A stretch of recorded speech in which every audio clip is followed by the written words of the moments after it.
I'm doing a short introduction. Very, very welcome, Chris Crawford. It's great to have you here. Um, this is a discussion, open discussion format. So whenever the students want to ask some questions, do not hesitate to post it in the chat. Christian Schmidt and me, we were trying to, to manage it and to ask the questions. Okay. Chris Crawford is a cornerstone of the game designer scenes. I think everybody should know already. He has been designing and developing computer games since the late 70s. He founded the Journal of Computer Game Design and what has become the most important conference of digital game development, the Games Developer Conference.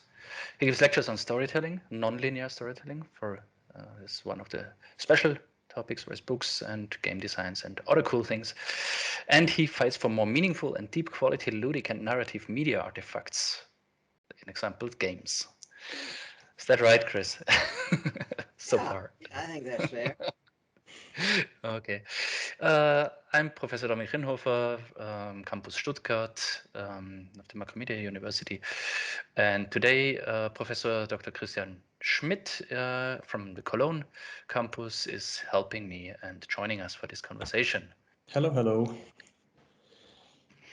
We're welcoming also all our colleagues from Leipzig and, of course, students from different cities.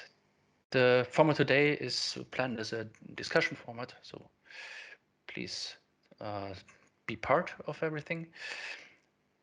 Christian and I, we prepared some topics and some questions. But this is just like as guidelines. So whenever an interesting topic comes up, we are able to take it and to jump on that.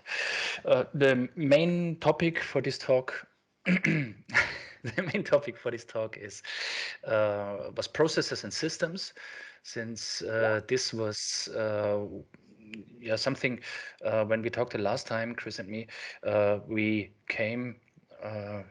We ended up actually in processes and systems, and which was really interesting because it was about changing our mindset from thinking in objects and single entities, more into the field of thinking in systems and thinking in processes, which is a little bit more complex, but that's the way to go. And I think Chris has quite important reasons to think so. So please, Chris, what we can start with the systems Well, and processes. first, can I assume that everybody here has at least seen the video that I made on YouTube about objects versus processes? Is that Uh, the basic concept? 50-50, I think 50-50. Yeah, I'm not quite sure as Let well. me So, summarize that. Mm. Basically, the concept here is that how do you perceive reality? Um, it turns out we normally think of reality as a collection of objects, but in fact, we can also think of it as a system of processes. And in fact, this dichotomy between object and process shows up everywhere. In physics, it's the dichotomy between particles, which are objects, and waves, which are processes. In economics, it's goods, which are objects, and services, which are processes. Let's see. In medicine, it's anatomy, which describes the bones and organs, objects, and physiology, which describes the processes going on inside the brain. It just linguistics, nouns and verbs, dictionaries defining words, and textbooks defining syntax. It just goes on and on. It's everywhere, this dichotomy between objects and processes. And yet, we humans perceive reality primarily as a collection of things, and that's because the primary way we learn about reality is through our eyes, vision. We see, and we don't see processes, we see objects. And so you look at a tree and you see leaves and branches and bark and trunk and those are all objects. But when I look at a tree, I think of minerals dissolving into water, seeping up through the cambium of the tree, out into the leaves where the minerals combine with carbon dioxide from the atmosphere, and the photosynthesis takes place, making adenosine triphosphate, which is then converted into the sugars, which are spread throughout the tree to help it grow, blah, blah, blah. A system of processes. We, like I say, we tend to lean towards or think primarily in terms of things because of the way we see, the way we sense reality. And this has never been a problem until the computer came along, because the heart of the computer, the essence of the computer, is a chip called the central processing unit. And that's the essence of computing, processing. And so if you really want to use a computer properly, you've got to be able to think in terms of processes. And that's very difficult for many people. I've been very frustrated for many years because I've been trying to teach these concepts. And it was only recently that I realized the fundamental problem is that for some weird reason, maybe one of my parents was an alien or something. I tend to think in terms of processes, and that's unusual. Most people think in terms of things. And so I've been talking processes for decades and nobody gets it. I've done 2 games where I published source code and detailed explanations of how the games work. Neither game was followed up. The most frustrating was Balance of Power, which was a huge hit about diplomacy, geopolitics. And I published an entire book going through chapter by chapter, explaining every basic subsystem and how it worked and what the equations were and so forth. And I thought, sure, that somebody would come along and take those ideas and do something even better. And I have yet to see a single game that is even as good as Balance of Power. That game is 40 years old. It is not quite 40. It is disgusting. People should have left me in the dust. So, so anyway, I believe the problem is a failure to think in terms of processes. So, what can we do about it? Well, it turns out the other obstruction that really stops a lot of people is that we have a language for processing. It's called mathematics. And most people go, I'm out of here. That's mention mathematics and they're gone. Right. And that's a shame, because math, in fact, the level of math you have to use to do great things on the computer is trivial. You look It's at the Mass Effect. Pardon? It's the Mass Effect. Okay. Sorry. It's It's a good pun. Thank you, Dominic. the math we're talking about is math you learn when you're 16 years old. It's not that complicated. And so, but people are afraid of mathematics, and that's what's stopping a lot of us. I suspect that we'll go through something exactly similar, or very similar, to what happened in the Renaissance, when the early painters wanted to make good paintings of the human body. And they realized that in order to do that, you really have to know what's inside the body. And there were no anatomy textbooks, no drawings, nothing like that. There was only one way to learn about what's inside the body, and that was to go to the dissection classes being taught in the schools of medicine. And they would take some criminal's body and slowly cut him up and show, here's the kidney. See how the kidney works? Okay, here's the muscle for the lower leg. Now, the thing is, this would be stretched out over a couple of weeks. And given the weather in Italy, you can imagine what it started to smell like. And a lot of people were disgusted by this and refused to do it. But the very best painters, for them, their art was more important than their nose. And so they went to these lectures, they looked closely, and they came to understand how the human body works. And unfortunately, we don't have that many courageous people with that much courage. And so people just don't do the math, and so they don't do anything worthwhile. The mathematical quality of the games being produced, it's magnificent when it comes to the 3D graphics. The math for that is fabulous. And in fact, there are a few subfields of game design where we have excellent math being developed. But in terms of the algorithms behind the game design itself, extremely primitive. So, yeah. I don't really want to interrupt you, but maybe to just get a more of like a conversation started.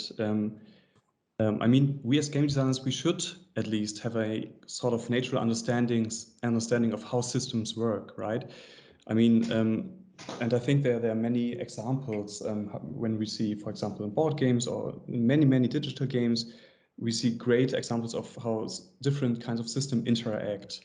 And so my first question would be, what do you think we should update our core understandings of game systems? How should we update that? And whose bodies should we actually cut up? What do you think? The issue here is the ability to be creative using mathematics. Okay. I'll give you a simple example. I'm developing another video now on exactly this problem. And so I pose a very simple problem. Let's imagine the following dramatic situation. There are three people, Fred, Joe, and Mary. And Fred says something to Joe, and it might be nice, it might be nasty. We have to be able to treat any situation. And the question is, how will Mary's affection for Joe change when she reacts to Fred's comment to Joe? Okay, so this guy says something nice or nasty to this guy, and she has to decide, well, what do I think of the guy over here because of what he said? Now, that's actually a very simple problem. But how do you break it down mathematically? Well, the first thing to do is to ask, what are the variables? What factors will affect her decision? And there are two. The first is how she feels about Joe. In other words, does she like Joe? Does she hate him? That's the first factor. The second factor is the nature of what Fred said to Joe. Did Fred say something nice? Did he say something nasty?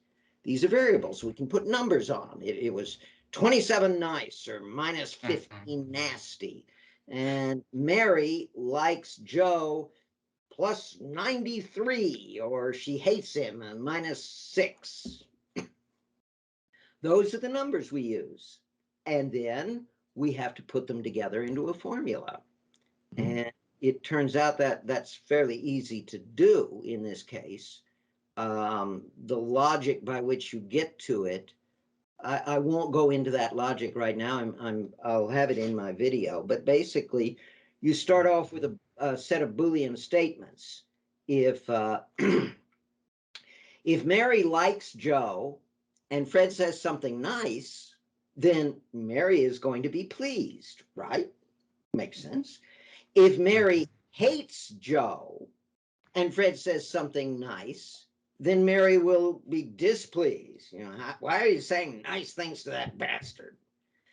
If Mary likes Joe and Fred says something nasty, then Mary will be displeased. Why are you insulting my good friend? But if Mary hates Joe and Fred says something nasty, then Mary will be pleased. Yeah, you tell that bastard off. So simple Boolean logic. And now comes the trick as to whether you understand mathematics. I just expressed this as a set of Boolean and equations. Well, those are basically 1-bit arithmetic multiplications. And so if you want to go to multi-bit numbers, you just replace the Boolean values with arithmetic values and the multiplication sign. So if you say Mary likes Joe +5, and Fred's comment to Joe is nasty -10, then you multiply them together and you say Mary's reaction is -50 displeasure. And then you can go through all the other combinations. But that's a very simple explanation of how you would do an extremely simple problem. With other problems, you get into issues of weighting or scaling. For example, suppose there are multiple factors. Mary's reaction is going to be based on this times this plus that times that. But wait a minute, this is a lot more important than that, so we need to weight them. And to do that, we multiply one by a constant. And this is an important point. These are artistic decisions. How much more, for example, suppose her reaction is based on 1, how much she likes Joe, and 2, how much of a temper she has. She can get real mad real easily, or maybe she's very serene. Okay, well, which is more important? Well, let's say that the temper really isn't very important. Then you would want to multiply this by a bigger number than 1, or maybe multiply this by a smaller number than 1. But how do you decide? Art. When you're mentioning these sympathy levels, Crusader Kings comes to my mind. I don't know if who's familiar with the game here in the students' audience. Are you familiar with Crusader? No, I've read Kings? reviews of it. Okay. Okay, so if nobody's into it, we skip this. That's fine. Do you have an example of a game that is particularly good for teaching systems and processes? Do you know something? No, I can instead. See, I don't keep up with modern games. There are too many of them. Just every time I play one, I get angry. Why did you do it that way, you fool? You could have done it so much better. Blah, blah, blah, blah. So I get mad and I just can't take it. But I at least talk about genres of games in a very general sense. For example, I can say that card games have almost no processing in them. They're very simple because they have to be processed by the player. And so very, very low processing. Next, or word games like that. Next comes interactive fiction or adventure games, text adventures, graphic adventures. These tend to be very Boolean in style. Did you get the key to the door? Yes or no? And so the level of processing is really just nothing more than Boolean checks. If he has the key, then he gets through the door. That's very simple processing. Role-playing games, they're highly variable. There's some very complex processing in some role-playing games, and there's some very simplistic ones. The general rule of thumb I would use is the number of bits being processed. That is, when in very weak role-playing games, it's just Boolean factors. Do you have the Vorpal blade? If you have the Vorpal blade, you kill the dragon. If you don't, the dragon kills you. That's a 1-bit calculation. Most RPG games, though, have traits, like charisma, strength, and so forth, charm, and they typically give them integer values between 1 and 10. And so we're talking about 3 bits of processing. Whoop-de-doo. We've got 64-bit words these days, people. So we should be using floating point values. Shooters are a little better. They can have some fairly complex processes on ballistics and explosions and stuff like that. But strategy games strike me as the genre with the greatest processing complexity. Those games tend to have a lot of algorithms going on underneath. Civilization is a good example of algorithm intensive game. So rather than talking about particular games, I think I can make some broad statements here about genres. All right. Yeah, I was just also interested because the way I understood it right now is that you are mainly talking about social relationships, right? I mean, we have Fred, we have Mary, and we have this other guy whose name I already forgot. Joe. Joe, of course. Thank you Yes. very much for that. And I think this also relates to sense of narrative designing, right? And when I get you correctly, then you mean that we need these sort of abstract systems also behind our narratives. Is that correct? Yes, but I would make an important cautionary note. I don't think it's good to think in terms of narrative. All right. Narrative implies plot, and plot is intrinsically non-interactive, and because plot is data, it's an object. Yes. You can't process plot. We have to focus on storytelling, which is primarily a matter of dramatic interaction between characters. That's the focal point of the design process. And those processes can be extremely complex, which is part of our problem. Here's one example.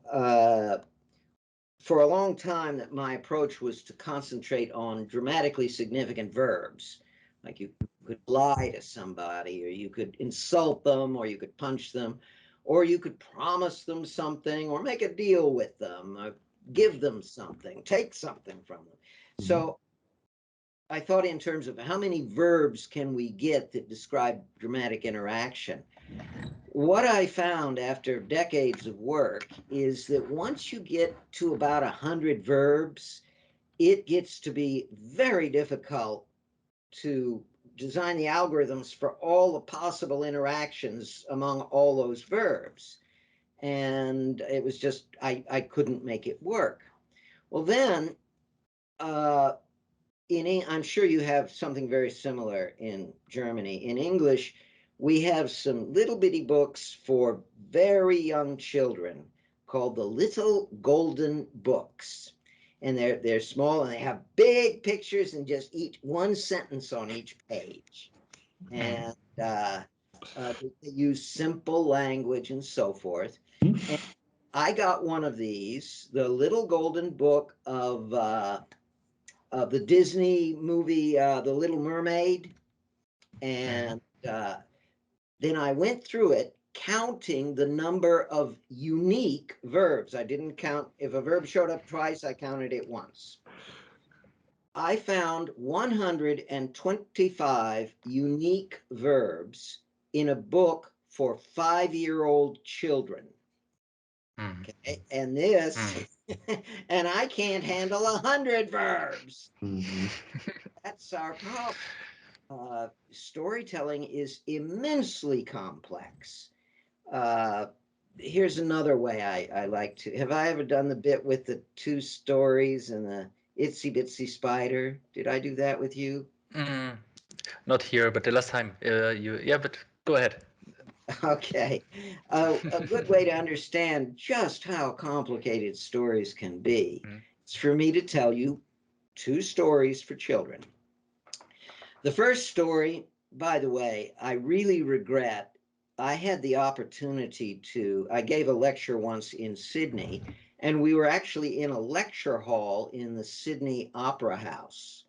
And I did not include this bit in that lecture, and I greatly regret it. You'll see why in a moment. So here's the first story. Itsy bitsy spider crawled up the gutter spout. Down came the rain and washed the spider out. Out came the sun and dried up all the rain, and the itsy bitsy spider crawled up the spout again. That's a complete story in 4 sentences. And it has a protagonist, an antagonist, a crisis, and a moral to it, all in just 4 sentences. And any 5-year-old child can understand that story. Now, the reason I regret not doing this is because if I had done this in Sydney, I would now be able to say that I sang at the Sydney Opera House. So, okay, Would have been here's a the really good second story, at least. Here's the second story. Once upon a time, there was a handsome young prince who lived in a shining castle atop a hill.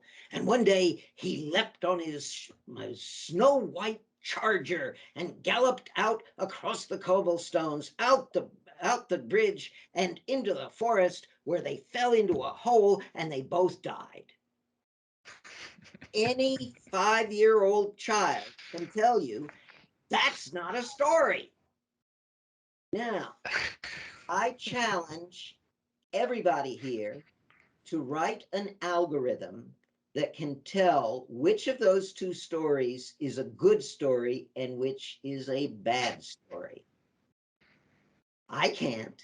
And I've been working with storytelling for 30 years now. Yeah. That's how complicated storytelling is.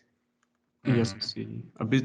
I mean, my main question would be then, why not letting this whole subject, the whole theme of storytelling, just why don't we just let it be taken to the narrative designer, to the writers, to the game art, to the game writers? Why should we as game designers interfere with that? You know? Why should we come up with a complex storytelling system if we can just say, hey, you over there, why don't you have clearly a talent for that, for example, singing in the opera house, Itsy Bitsy Spider, please come up with a good story for my game. And I make an interesting game around that story. Why should we change that? Because what that person will do is create a fixed story that cannot be interacted with. And in fact, this is the standard approach used in games now. They make a story and they make a game, and let me show you what they do here. Let's see. It was nice talking to you. Okay. Okay. So they have a game, and you play the game for a little while, and then they give you some story.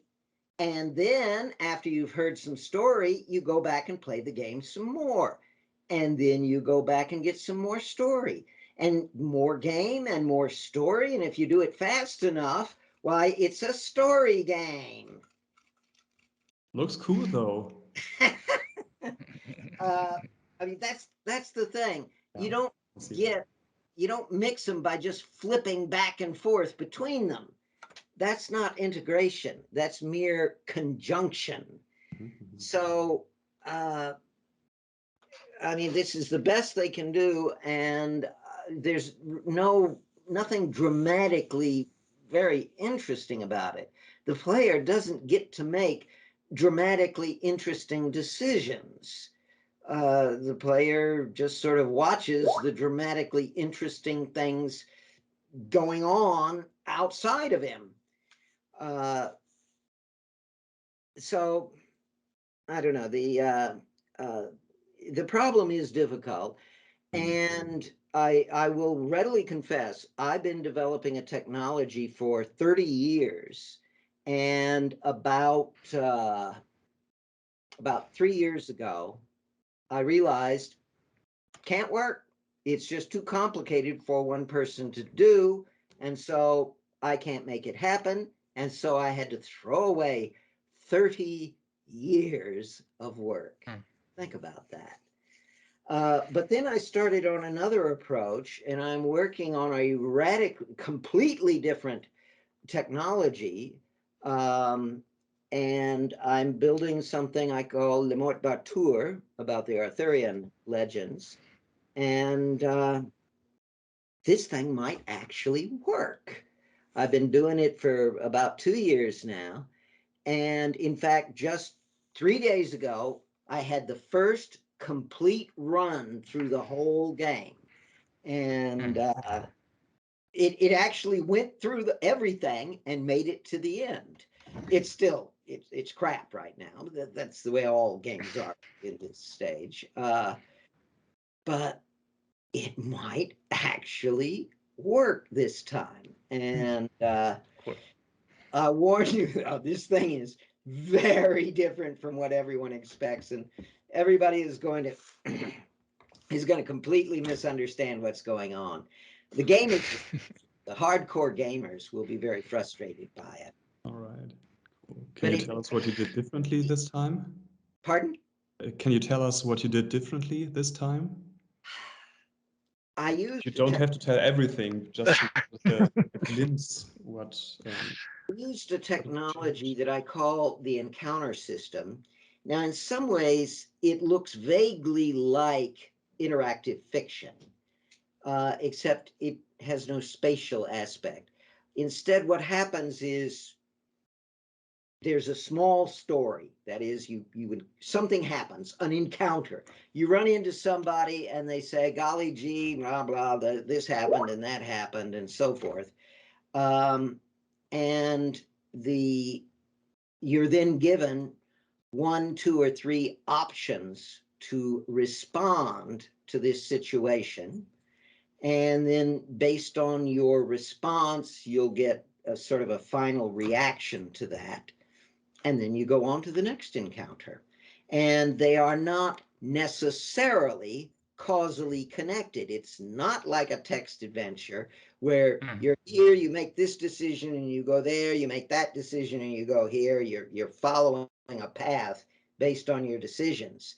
Your decisions are changing global variables, and you're going through pretty much the same thing every time. Not completely, but pretty much. But your decisions are affecting variables, and very late, those decisions or those variables determine the final outcome.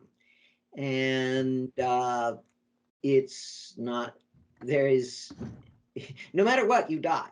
This is not about winning a battle, or yeah, I mean, you do get into a final battle with Mordred, and you might win the battle or you might lose the battle, but it turns out that doesn't really matter. Yeah,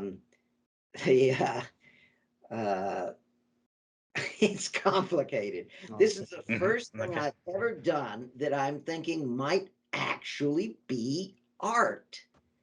I want to be really careful about that, but maybe if I really tune this thing properly. So I'm hopeful. I'm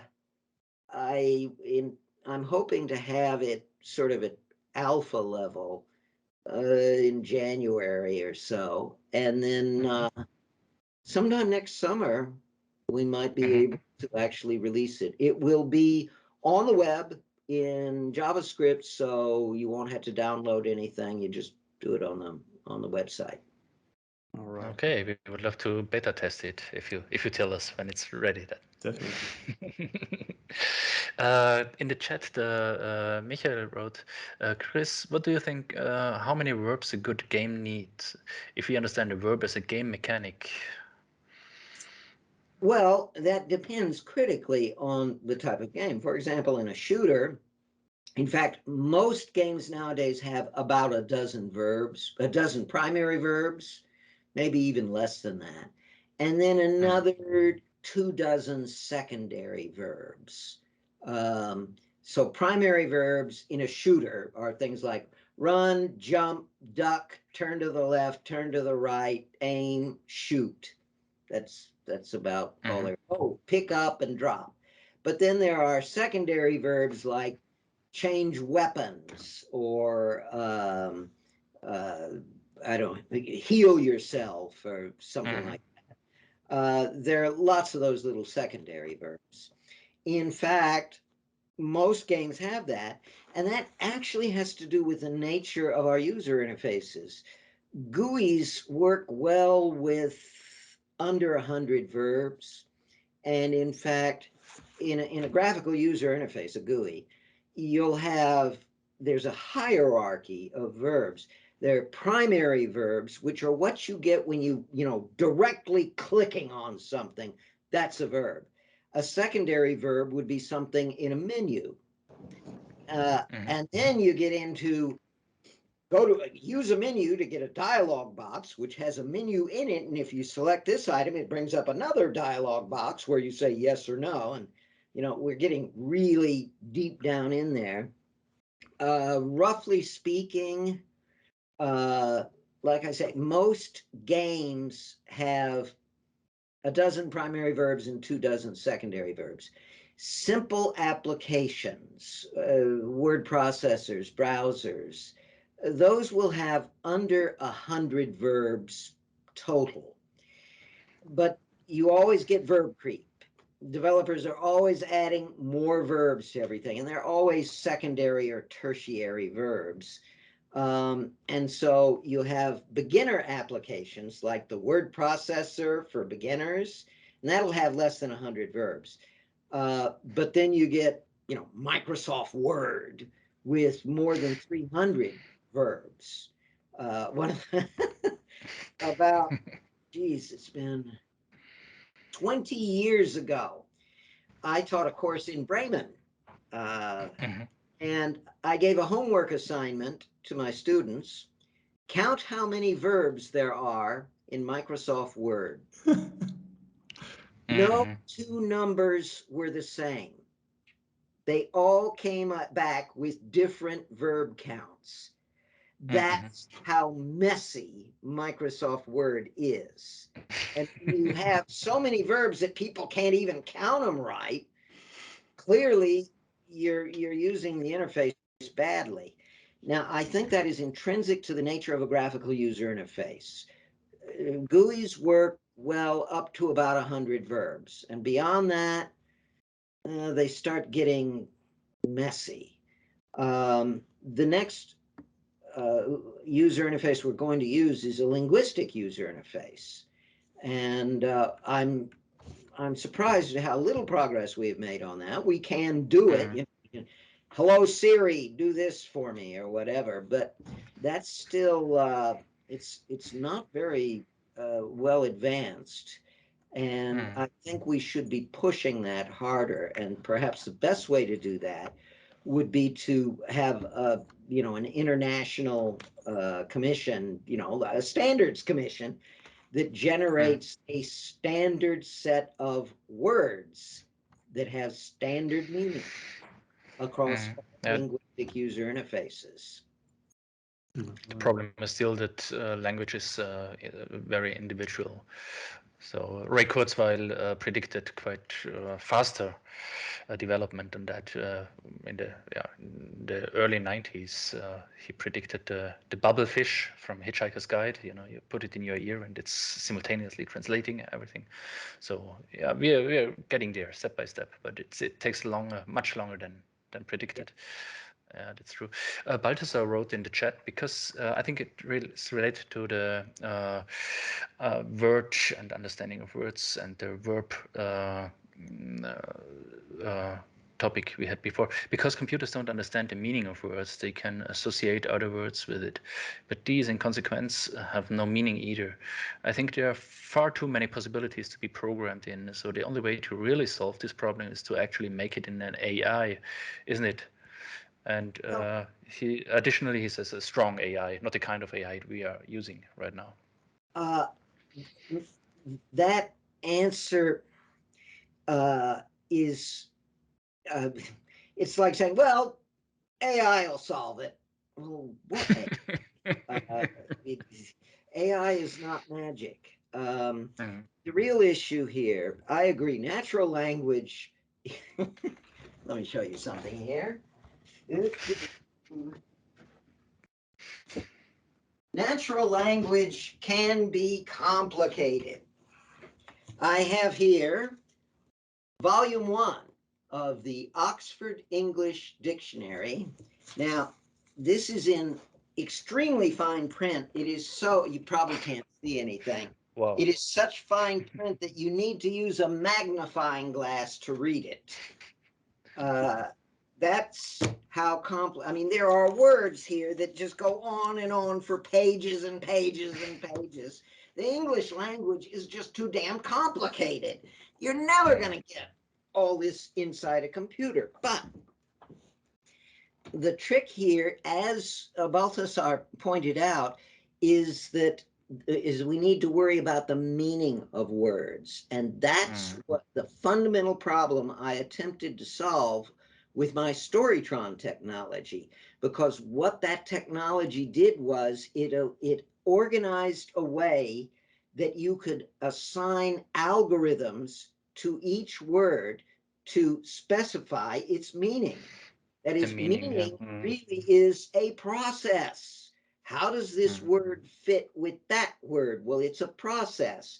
And for that, you need an algorithm. And so I have this whole huge system, and maybe someday somebody can extract a few of the most useful ideas from it. But it had this huge system that allowed you to define exactly how things happened with each word. Very complex, but it actually worked. So I suspect, but there was one nasty catch to it. The human, the designer, had to design every single algorithm for every single verb. And it's context sensitive, and the whole semantic structure needs to be built before. Yeah, I think we are human beings are learning language the whole life.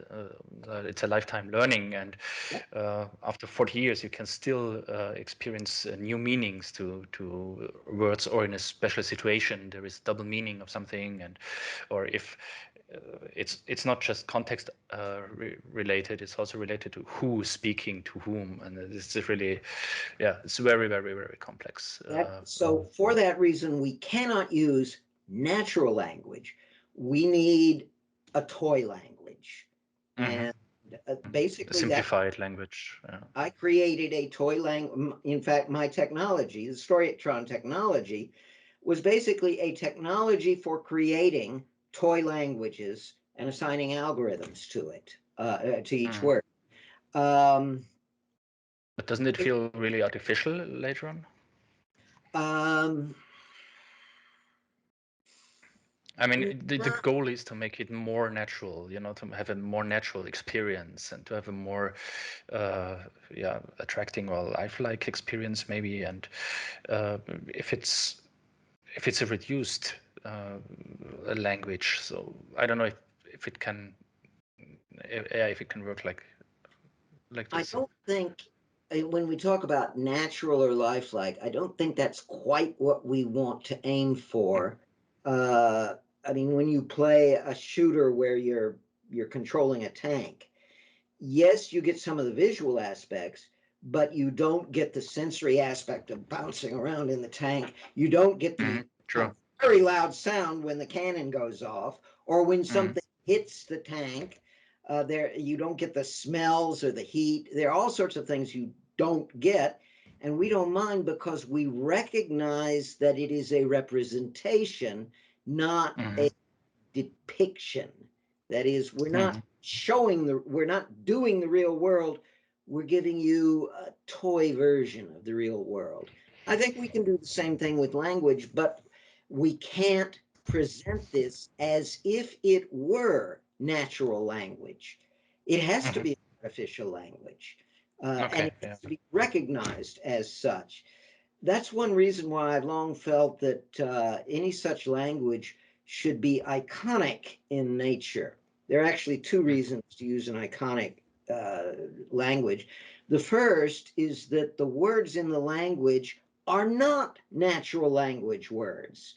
And so there's not going to be any confusion. You know, this little image here, this means something and it only means it in this context. Second, a very important thing is that when you present icons on a screen, you have two dimensions to work with, whereas natural language can only work in one dimension. It's linear. And this causes so many problems. This is much of the complexity of natural language. The boy gave the bone to the dog who tried to get the butcher to give him some meat. Got all these links all the way across the sentence, and German sentences are the worst in the world when Yeah, Right. yeah, I agree. I mean, we have the term of suspension of disbelief. So we are able to abstract and to accept abstracted ways as natural. So that's fine, especially in storytelling. Yeah, you give us two words and we have the image in our minds immediately. So this is quite a strong power. Words are really strong power. So. Okay, Christian, would you like to ask right to Yeah. this topic, or should we continue? Well, I was just thinking about what was said before about the meaning of words, which also connects to another topic, which is sort of the poetic beauty of language and the ambiguity of words and all the aesthetics that come with that. You know, I think this is also something that I'm not quite sure will ever be computable by a system, by an artificial intelligence, or by an algorithm. What do you think about that? Is it even possible? Should we even try to do that, or Well, what I do you think? certainly agree that we will never get aesthetically impressive linguistic interaction with a computer. I mean, uh, you know, Shakespeare is the greatest English poet, and we could never ever do anything like that. But then again, I don't think we need to. I think we should avoid that, and in fact, that's one reason why I would rather not use natural language, because when we use it, we bring in all those ambiguities, those shades of meaning that can be confusing. When dealing with a computer, I would very much like to see a toy language where each word we know this is computer talk. You talk to a computer, you talk to it the way you talk to a child. Okay, computer, I want you to don't get upset. I want you to do this. And you just very simple, very clear. But it can't be natural language because people will always slip in words that don't belong. All right. Yeah. Um, there's one question here we prepared. Uh, Maybe give us a glimpse on that. And how can we use process-oriented storytelling to make characters more vivid? Even in Sims or in Animal Crossing, the dialogues are linearly scripted. And do you have some kind of advice or a method we could use to use the process-oriented thinking You know, to make them more vivid? there's real irony here. The answer to that question was answered about 2,400 years ago by Aristotle. He wrote a book called The Poetics. And one of the fundamental points that Aristotle made in the Poetics is character is revealed by action. That is, you don't say, John has a temper. You show John getting very angry over something. You show it by their behavior, by their action. And so if you want to, have character interaction, you've got to have characters doing things. doing Yeah, we dramatic have this show submission. don't tell, right? And you have to be able to probe them. You have to be able to, I'll do this to you and see what you do in response. If you can't do that, it's not really storytelling. Michael asked, do you find an algorithm to activate emotions? Well, first you're going to need what's called a personality model.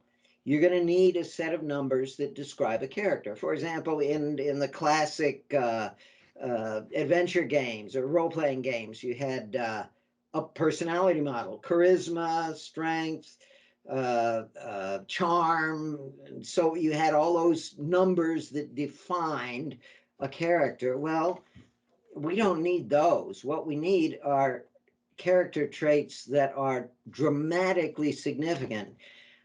I have done a lot of work on personality models, and I've made, basically, I found some good answers by making every possible mistake. And so what's left after all of my mistakes, I'm pretty sure is fairly good. And the rules for a good personality model are: one, small. Don't put in lots and lots of traits. Have very few traits. In fact, in my preferred personality model, there are just 3 traits. Before I describe them, let me specify another thing. Second rule is the traits have to be orthogonal. You can't have a trait for charitable and nice. Those two overlap. And that's just going to cause trouble down the road when you're trying to write an algorithm and you say, oh, gee, is it charitable or should I use this here? You want orthogonal at 90 degrees to each other, so that any amount of trait A, if you increase trait A, it has no effect on trait B. So, and then the third thing I do is that each personality trait I express as a binary kind of number. For example, the most fundamental personality trait I call bad good. And so it's a number between -1 and +1. And if it's negative, then you're a bad person. And if it's positive, you're a good person. And if it's 0, you're neutral. And the second one, and this one I'm not so sure about, is faithless honest. And that means you can't be trusted versus you can be trusted. And then the third one is, oh, come on, I keep changing the words to get the fine shades of meaning in English. Submissive dominant. So those are 3 traits. But then the next thing I do is assign a second dimension to them, the perceived value. So we have a character like Darth Vader. He has a bad good of, let's say, -0.6. But then let's talk about how Han Solo perceives Darth Vader. Well, he might perceive Darth Vader to have a value of, say, -0.5, close to, but not the same. Well, that we call it the P bad good, or perceived bad good. That's how much Han Solo likes or dislikes him. In other words, the perceived value of bad good is affection. The perceived value of faithless honest is trust. The perceived value of submissive dominant is related to fear, really. So those are the second, and then you can go to a third dimension. How much somebody thinks somebody else feels about a third person. Why is that? That's very rare, but there are very few cases where that can turn out to be useful. So you need a personality trait, and emotions are simply the perceived values of the intrinsic traits. That makes life a lot easier. All right. I just thought about the relationship between two characters in game, but the the way they are interacting with each other and they're perceiving each other uh, is configuring my perception of them and their situation. So at the end, I'm the observer, I'm the player, I'm the viewer of a movie, whatever. So at the end, it's what comes in my mind when I'm observing them. Of course, I have a system. Han Solo likes him, doesn't like him on a scale, but at the end, it's what comes to me as a user of this game or of this movie, whatever. So I think this is quite, and then we are at the systems and processes because there are four characters are interacting with each other, and this is affecting my situation and my what I'm told about their social situation. So that's quite interesting. Yeah. There is one more question in that. Yeah. I'd like to respond to Johanna's point. No, don't do that. This is psychologists have something called the five-factor model or the ocean model, which is openness. I forget the others. Empathy. Anyway, it is in fact a very good model for describing real people. There's only one problem. Real people are boring. The characters in stories are not real people. To put it in a very simple way, would you have taken the red pill or the blue pill? Most of us, I don't know. I'll take that blue pill. People are bored. That's why we have stories with characters in them. Characters who do things that we wouldn't normally do because we're too scared. And the character goes off and does this bold thing. And maybe the character dies. Maybe the character becomes a hero. But characters are not the same thing as people. Very different. So you need a personality model for characters, not a personality model for people. Okay, very good point. Thank you. All right. Yeah. I mean, I was just thinking about this last aspect of letting the action speak for itself, and I think this is actually a very good message for all of us, because I think if we agree on something on one point, I think that is that games are media of action, of actually acting in a world, of exploring something, so to speak. Yep. And Dominic, I'm going to steal one question by you. Of you. That's fine. Because you already noted down a question concerning two processes of climate change, for example. I mean, and we gathered here because we wanted to talk about not so much about storytelling, but about systems. And Chris, I'm sure that you're familiar with the concept of proceduralism by Ian Bogost, and he also he made this claim that if games are good for one thing, it is that they can very good represent systems, systematic phenomena, for example, climate change. And what do you think about that? Wouldn't be that, I mean, this show don't tell approach, let the action speak for itself. Isn't that maybe the one thing that games can do particularly well? Yes. And speak volumes. The Crawford's first rule of software design is, quote, always ask, what does the player do? Because what the player does is the very essence of any piece of software. It's the verbs. So in the case, though, of climate change, I did a game way back in 1990 called Balance of the Planet, which actually did have something about climate change in it. And then I did a much better version around 6 or 7 years ago. And what's interesting here about climate change that a game can do and nothing else can do is to show you the complex connections between all the causal factors.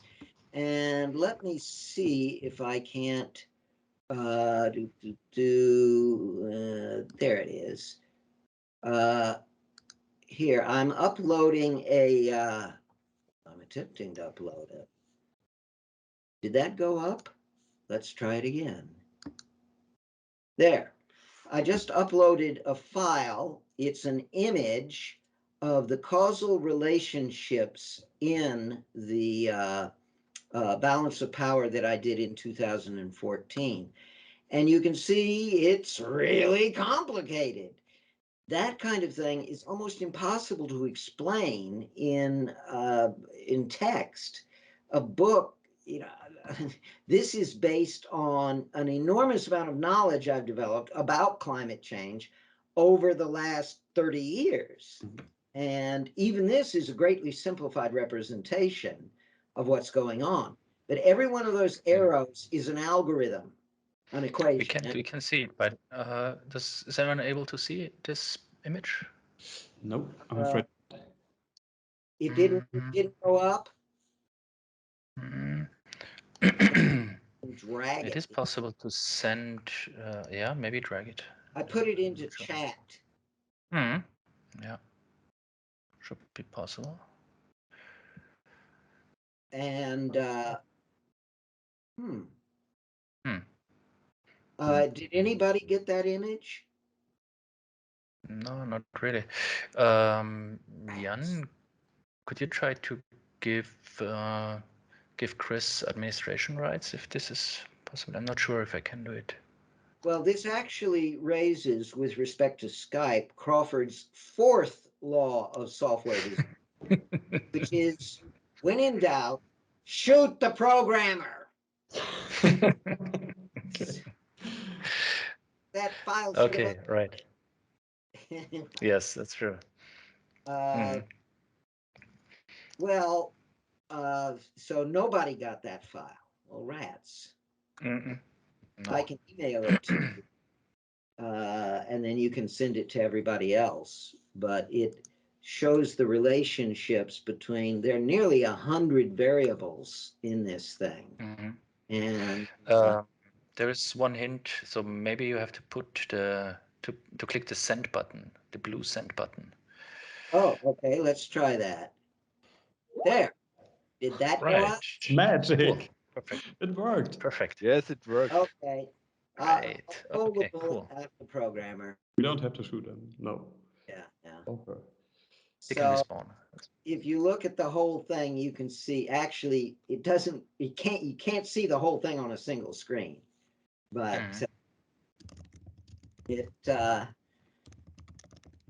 it's big, and that shows the complexity. You can do this on a computer. You can't do it in a book.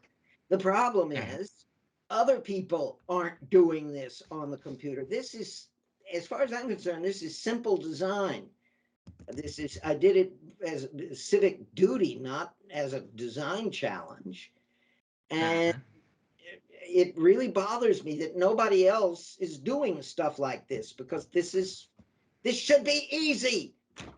So I would like to answer the last question on your list, because I think that's important. That question was, what are the most important things from your perspective that game design students should play, watch, or read? And my answer to that is everything. That is, I know this. Well, there's some things I can tell you that you don't need to learn about. What I would recommend, though, to a game designer is, first, make sure you've taken basic physics. Physics is a great starting point for thinking about modeling things with variables. What I would recommend are the first 2 years of introductory physics at the college level. Not the calculus courses for science students, but rather the non-calculus courses for people in the life sciences and so forth. That at least gives you an idea of how you represent reality mathematically. In physics, that's the place where they do it at the simplest, most fundamental level, and you can really understand the concepts. Once you've got that, well, I'll just tell you some of the things I've studied. Biology, lots of history. My library, my personal library, has about 3,000 books in it, of which about 1,000 are history books. Linguistics, very important if you want to understand how the computer communicates with the user. Evolutionary theory, cognitive science, that's very important too. Understanding how the brain works. Human mind, I mean, you're talking to human minds here. You damn well better understand how they work. It really, if you understood the evolution of human cognition, you would understand why women don't play games as avidly as men. It's obvious if you know the cognitive science behind it. Let's see. The one field that I have studied in great depth that has never been of any value to me in game design is the life of Desiderius Erasmus of Rotterdam. I've got a lot of his stuff, utterly useless. In general, though, I would say you don't need to learn about chemistry or psychology. Now, I differentiate between cognitive science and psychology. There really is an important difference there. And cognitive science can be used in game design. Psychology is more difficult to apply the ideas of psychology to game design. I studied a lot of geology. That's of some value. Let's see, the Arthurian romances. I've got a lot of books about that. That's useful if you're doing a game about King Arthur, and that's about all. Let's see, by all means, you should certainly read Aristotle's Poetics and a good history of cinema or of the arts. There was an American who wrote a great book about 30 years ago called, let's see, it was called The Creators. And it's a history of Silicon Valley and artistic effort. Very good book, and you really need to understand these concepts to get an idea of art.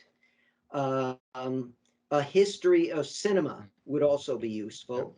I've read several good ones, but it's important because we really know how that medium developed, how we got from the very beginning and the mistakes that were made and the step-by-step improvements that eventually led to modern cinema.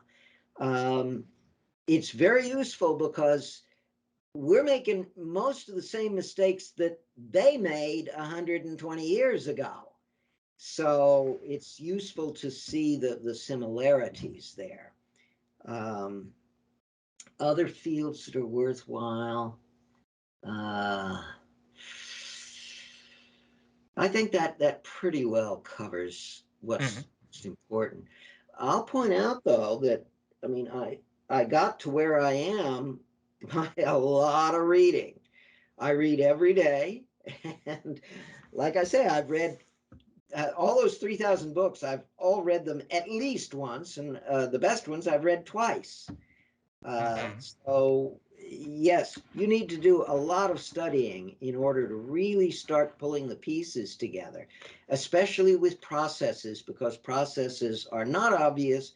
They are obscure and difficult, and normally you learn them sort of by triangulating from the text. You read all these texts, and they don't really communicate the processes very well. But if you read enough of them, you can put the ideas together and figure out the processes that they're talking about.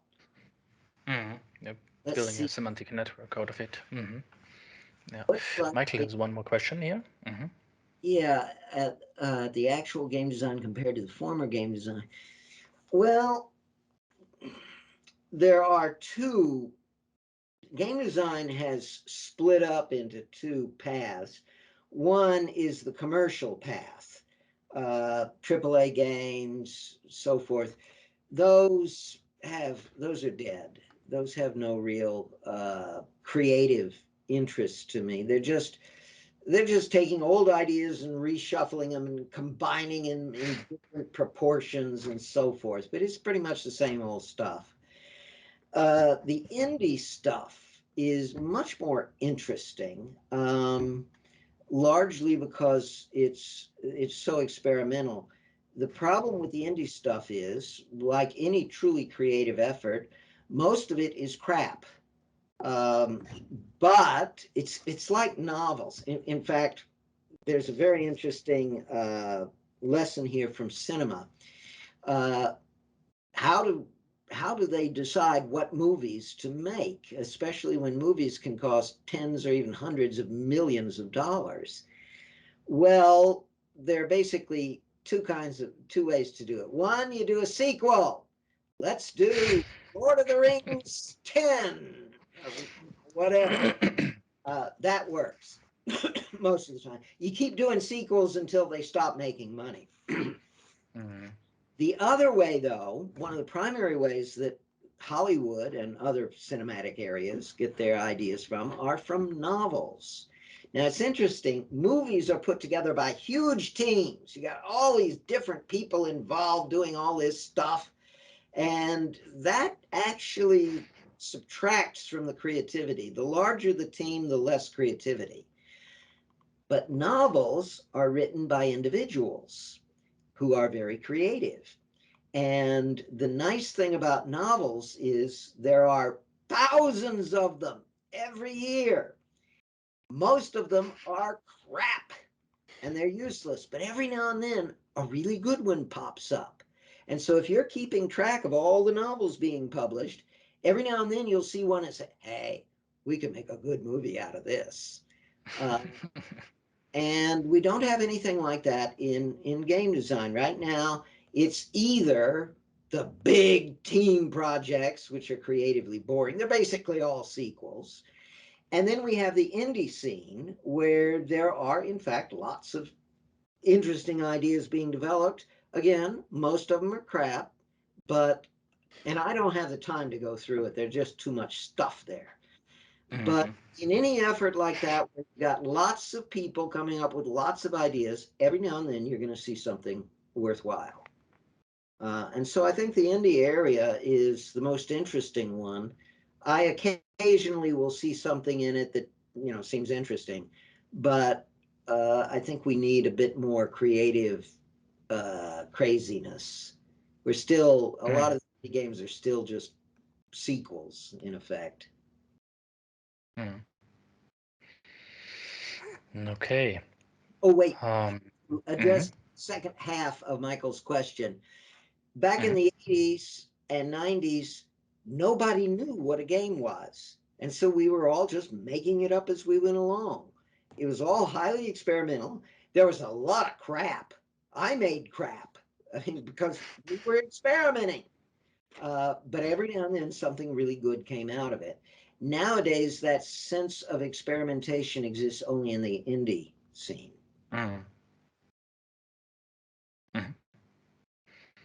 Okay.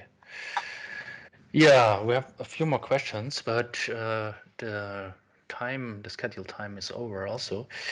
So I guess we have to invite you again for another talk, since there are so many questions still open. But nevertheless, I want to give the audience here the possibility to ask one more interesting or one more important question, if there is one. So last round for interesting questions. Oh, okay. 2 people starting typing immediately. So Well, I will it's always mention last round. 2 obvious triggers for a future talk. One would be when I finish this video on how to use mathematics. And then we could use the video as a teaser and people could watch that and then hit me with questions about it after it's done. Very good idea. Another Okay. might be when Le Morte d'Arthur is completed, but that won't be Mm-hmm. until next summer, maybe. Mm-hmm. Yeah, sounds great. Okay, sounds great. Yeah. Okay. No question is here, but please many more talks with Mr. Crawford in the future. Okay, that's great. Okay, perfect. So I think I would just copy a statement by one of my favorite YouTube channels. We need more ugly games. Okay. Does that mean games that look bad but are creative, or games that are just bad?